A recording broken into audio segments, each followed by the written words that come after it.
سرخط چندی از خبر و گزارش های برنامه. مهاجر تاجیک که ماه گذشته در یک مرکز تجارتی مسکو بیرحمانه لطوکوب شد میگوید ناچار به روسیه برمیگردد. عائله های پراکنده، پدر و مادر جدا و فرزند جدا، سرنوشت خانواده های پناهجویان روهینجا که از میانمار به بنگلادش گریختند. در روسیه روبل های نو تا آخر سال وارد معاملات می شود. پول هایی که عکس ها از نیم جزیره غصب شده کریم نیز در آنها نقش یافتند. عادتاً پولی که رقم 1، 2 و 5 دارد در کشورهای دارای تورم پست به معامله وارد کرده می شود. تفصیل خبرها. حامیان حقوق از یونان خواستند میرزا کریم کوزوف، یکی از فعالان حزب ممنوع نهضت اسلامی را به تاجیکستان نسپارد، زیرا ممکن است او را در کشور عذاب و شکنجه کنند. میرزا کریم کوزوف را روز 9 اکتبر در فرودگاه افینا با درخواست اینترپول دستگیر کردند. در بیانیه دیدبان حقوق بشر از روز 13 اکتبر آمده است مخفی نیست که در تاجیکستان شکنجه وجود دارد و درخواست‌های کشور از اینترپول برای شکار مخالفان دولت است. استیو سوردلوف نماینده سازمان گفته است یونان باید بر طبق عهده‌داری‌های بین المللیش حق ندارد فردی را به کشور بسپارد که ممکن است او را آنجا عذاب و شکنجه بدهند. حزب نهضت اسلامی را از سال 2015 در تاجیکستان غیر قانونی اعلام کردند. یک مهاجر تاجیک لطوکوب بیرحمانه او در مسکو سبب اعتراض صدها مهاجر دیگر در پایتخت روسیه شد در دوشنبه هنوز هم معالجه می‌گیرد. او میگوید نمیدانست که حادثه که به سرش آمد چه عاقبت‌هایی در روسیه داشت. نوروز زکیروف روز 11 اکتبر در صحبت با رادیو آزادی گفت با وجود عذاب و عقوبتی که کشید ناچار به روسیه برمیگردد. گزارش زرانگیز نوروز شاه و شهلای عبدالله را با هم می‌بینیم. نوروز همون عروبکش است که 20 سپتامبر در مرکز تجارتی مسکو لطوکوب شد و تظاهرات مهاجران ناراضی را برانگیخت.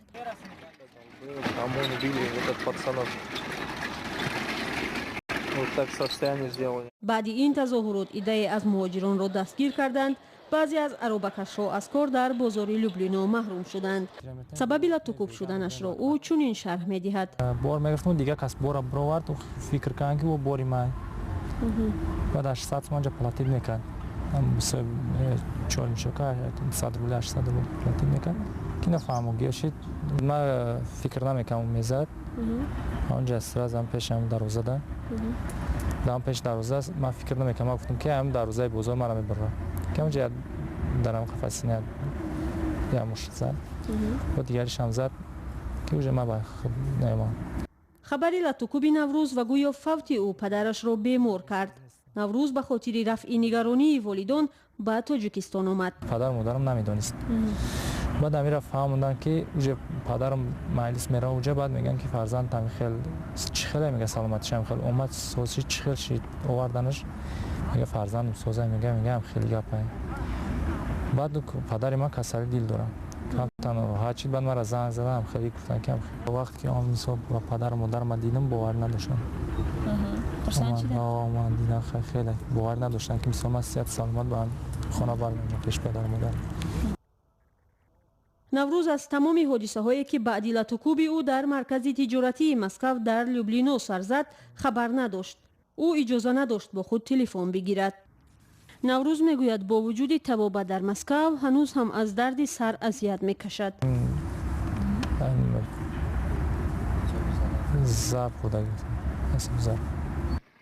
در پی این ماجرا تاجیکستان از روسیه طلب کرد که این حادثه را عادلانه تحقیق کرده گناهکاران را جزا دهد. نوروز حالا ناعلاج به کشور برگشتنی است که برای 800 روبل تحت مشت و لگد قرار گرفت. او میگوید اگر در تاجیکستان جای کار میافت هرگز دیگر آرزوی مسکو را نمیکرد. مسکو مثلا کالون هم باشه رنگ دولت خود مثال تینج آزادانه فر نمیتونه گشته.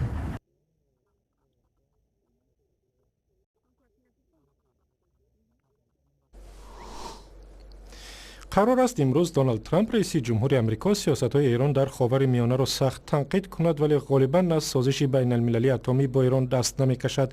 کاخ سفید گفت دونالد ترامپ در سخنرانیش خواهد خواست که برای مانع شدن به نفوذ ناآرام کننده ایران در خاور میانه و حمایت آن کشور از تروریستان و تندروان چاره بیندیشند. برخلاف پیش‌بینی‌ها دونالد ترامپ آمریکا را از سازش اتمی قدرت‌های جهانی با ایران خارج نمی‌کند.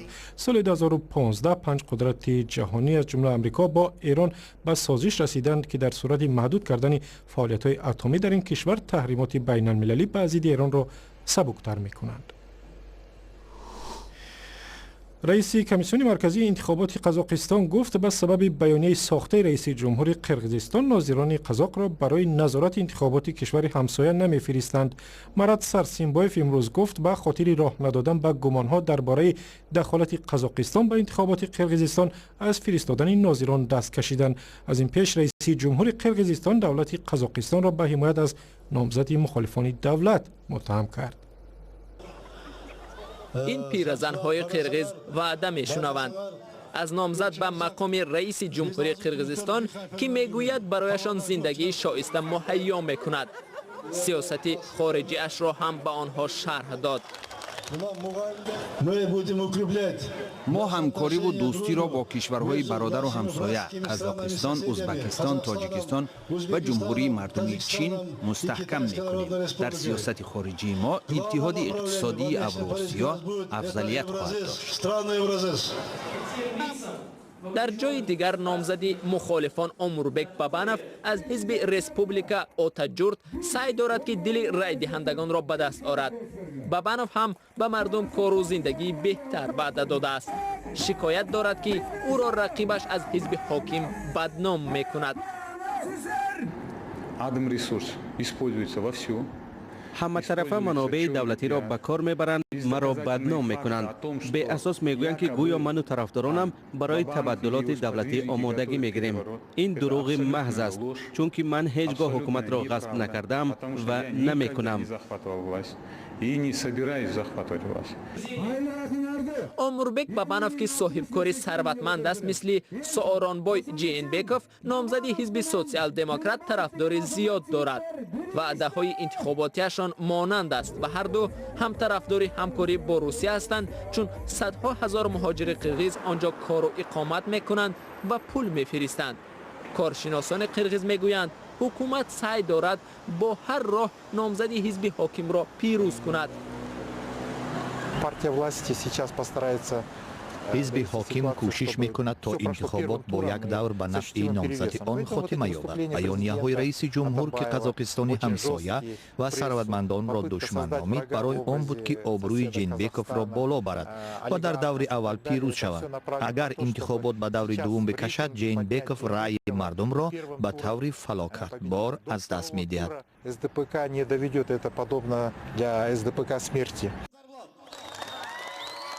کارزار ترغیباتی دو نامزد اساسی به مقام رئیس جمهور روز 14 اکتبر به پایان می رسد. در انتخابات ریاست جمهوری قرقیزستان که روز 15 اکتبر برگزار می شود، در عموم 13 نامزد شرکت می کنند. برمیگردیم به روسیه. در روسیه پولهای نوی کاغذی را تا آخر سال به معاملات وارد میکنند که در آنها نیم جزیره کریم هم نقش یافته است. به گفته بانک ملی روسیه، عکس‌ها برای پولهای نو را مردم از طریق اینترنت انتخاب کردند و نیم جزیره کریم اوکراین که روسیه سال 2014 آن را به قلمرو خود داخل کرد، بخش از عکس‌های پیشنهادی بود.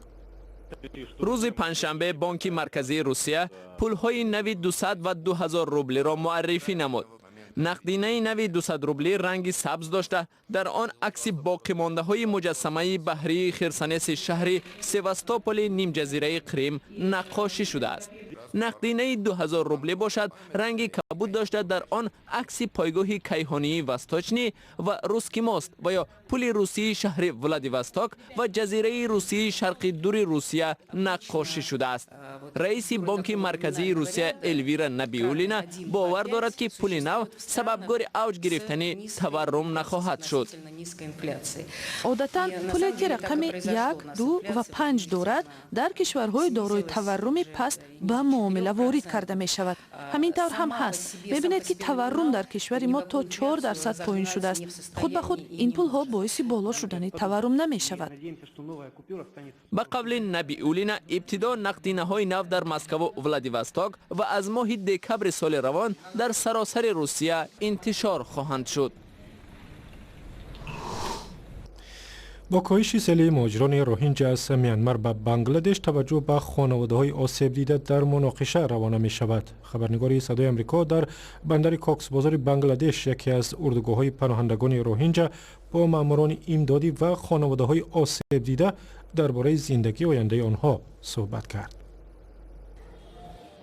تعداد آسیب دیدگان در عملیات ارتش میانمار از شماره کت‌های شفاخانه اساسی کاکس بازار بسیار زیاد است.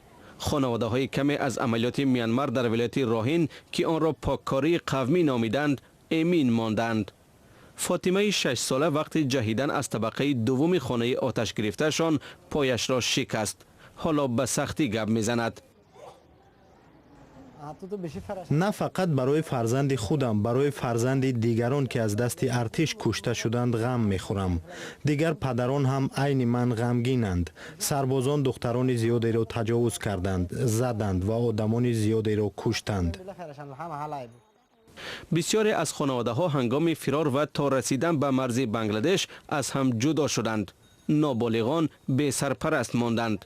حالا به هم آوردن کودکان و والدانشان اولویت کاری سازمان‌های امدادی به مثل کمیته بین المللی صلیب سرخ است. این کار در بین 500,000 فراری آسان نیست. پیدا کردن یک نفر و به هم آوردن خانواده ها سخت است، چون آنها در اردوگاه های گوناگون از اوکیت تا تکنوف پراکنده شدند. از این روی یافتن و به هم آوردن آنها آسان نیست.